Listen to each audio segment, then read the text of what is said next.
Yo, so I must say I'm super excited and I feel like an incredible hipster right now. Wait till you see my new project, for real.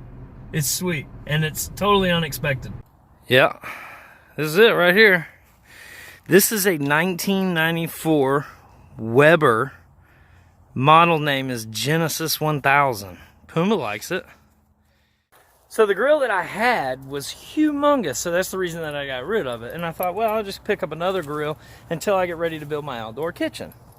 So that's when I came across this thing for 40 bucks on Craigslist. And now I don't have a cool background story like the guy that bought it had, but it's still a pretty cool grill. And then once I saw it in person, I could really appreciate the fact that this is a very, very, very well-built grill. It's a 1994 model and there's like hardly any rust on it, so I'm pretty stoked about it. Then I looked up the fact that you can restore these things and the parts are readily available. And then I looked up the values of them and they're actually worth some money after they're restored. So I can't wait to get started on this thing. So I got to tell you the cool backstory, right? So the cool backstory is this. The guy bought a Weber grill just like this one because his dad had one whenever he was growing up. And one day while he was at school, his dad got rid of the grill, but he loved the grill.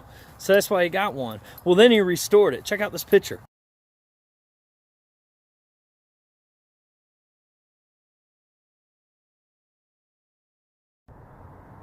All right, so super stoked. I got my aftermarket burners in, and very simple install.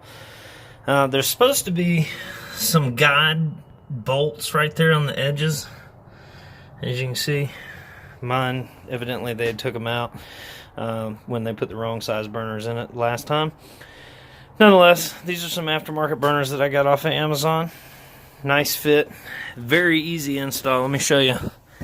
See those wing nuts right there? Mine has wing nuts on it. I don't know if yours is going to have it or not, but this is wing nuts that were on there. That little bracket piece comes out with the 3 knobs, and then you slide in the burner rails, and then you put that little piece back on, slide it on, and voila.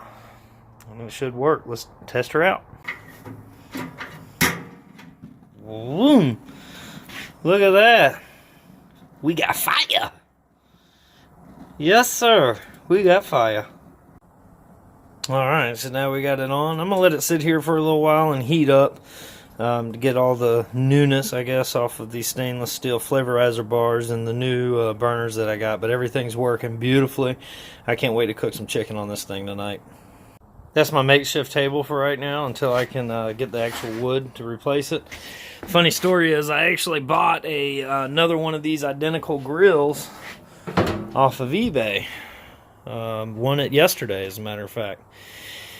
And for 20 bucks I found it, so great deal. And it had the tables and all that. But the guy wouldn't take apart just the table and send it to me, even though I paid him full price. He wanted to sell the whole grill, which I think's crazy, but I think he just wanted to get rid of it.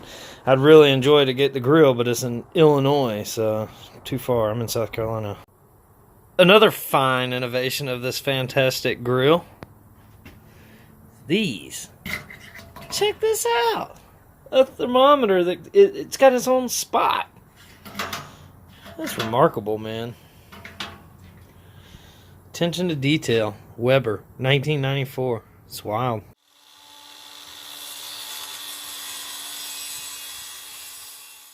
Quick little mock-up here. Got my nice little table.